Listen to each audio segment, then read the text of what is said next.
Hey, Colton from Mueller Built here. Just thought we'd kind of give you guys a bit of an update. So this is one of our most recent builds that we've got finished here. I think we're going to do a little bit of a series, so then we can show you each individual feature just because there's a lot of them. So one of the features we're going to show you here right now is our hydraulic door.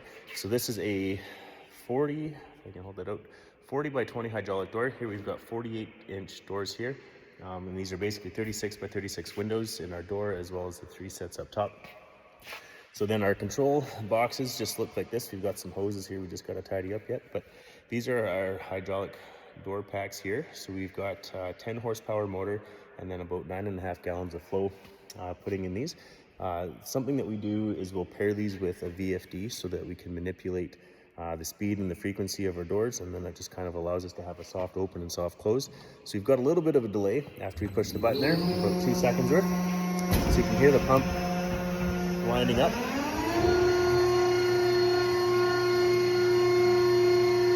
guys got like clocks or timers you might want to time this door. So we've actually got this one dialed back quite a bit for what their max capacity is.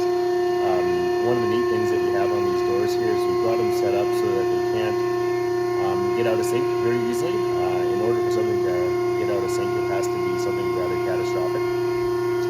So this door here right now, we're running at about 80% speed, just based on the customer's request. So if you kind of listen, yeah, there it goes. You can hear that frequency slowing the motor down, so it comes to a nice slow stop at the top. And then once we're at the top here, we've got basically a 90-degree. I know it probably doesn't look like it in this picture frame here, but it's pretty much wide open for what we can do. You can also see that we've got a light just above my head here, so those are based on a photo sensor. So if you're bringing equipment up and you want to have a little bit extra light, you basically just throw the door open. You got some rain cover going on, and we've got some extra light that extends past the building. So we can extend this building another 20 feet past. So we're asking it to come down right now, so you can hear it actually get quite a bit noisier. And the reason we have that is we actually force the pump to pump these doors down. We don't rely on like an orifice or a restricted flow in order to keep these doors down. So we force the pump to pump out about 24 to 2500 psi to lower the door, so that the door is never going to be in a free fall state. Also, not sure if you can see it, but you can kind of see on the bottom side here. So we've got 2 sets of sensors. So we got our standard cross beam one here, for someone to walk through. And as you notice on the door here, we've actually got some leading on the door. So if someone was to left a piece of equipment or animal or anything like that, we know that we can pick it up and direct that there. So you can see that we're running the pump for a little bit. And the reason why we run that pump for a little bit at the end is mainly so we can set the amount of pressure inside of our cylinders, about how much clamping pressure you want. So right now we've got about 750 psi inside of the rod end of those cylinders, times 3.5 for your clamping pressure. So then you can take that all the way up to 3000 psi, should you want to. We don't feel that you need it, but you could put a pickup, a tractor, whatever you want on that to try and yard this door open to break in. You're not going to be able to do it.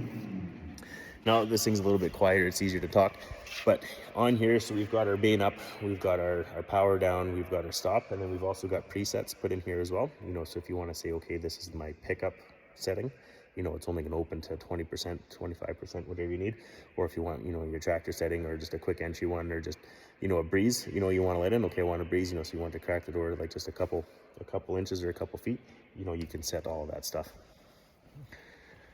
So one of the other neat things that we have with these doors, we've actually got a pair of doors in the shop as well. So over there we've got another 40 by 20. These are basically identical in what we've got here. Maybe something else to show you. So these doors here, these are custom made slabs. We got foam injected doors. We've also got our own door seals here. So these are custom bent. You've got to tag it when you can. So we've actually got a 5/16 rubber seal there. And then we've got, locked it. And then we've got another one on the outside as well. So we've got a really good door seal here, so you can kind of see how thick that rubber is on both sides. That way we're not letting any air through. Initially they are stiff, but once they wear in, it's a beautiful seal. So you can kind of see we've got a bit of a platform here, for to stand on as you're coming in and out of these doors. Depending on what your needs and your wants are, we've also got, so this one here, you probably can't read it, but it's the name of the farm that we're working for, and that way it just kind of makes it a little bit more personal, a little kind of cool stuff like that.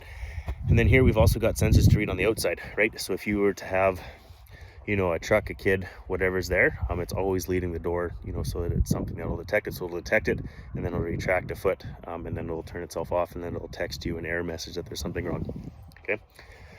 So something else we've got on this door, so we've got a 2-stage here as well. So these windows as well, they're a custom window. These are windows that we build ourselves in-house. And the reason why we do that is we can actually bring this window out into our insulation layer, as well as they're a lot more seamless. You know, the integrated trim, you know, they look pretty simple and sleek. It's not like a vinyl window insert, you know, that we're putting into these doors, you know, that are metal framework. Also, if for whatever reason you were to break a window pane, they actually come out. You take just a couple screws out and you can switch those window panes out, you know, so it's easy maintenance without removing any cladding or anything like that. So that makes it a pretty serviceable item. A lot of the things that we do and the way that we design stuff is it serviceable, and is it something that, you know, we can teach the customer to do, and something that they can do themselves, you know, something that's not, you know, overly complicated for, you know, the customer to have to call a service tech out. Like, yes, we are willing to come out, but, you know, we want it to be something that you can deal with, you know, on the time of if you do have any issues. So that's our hydraulic doors.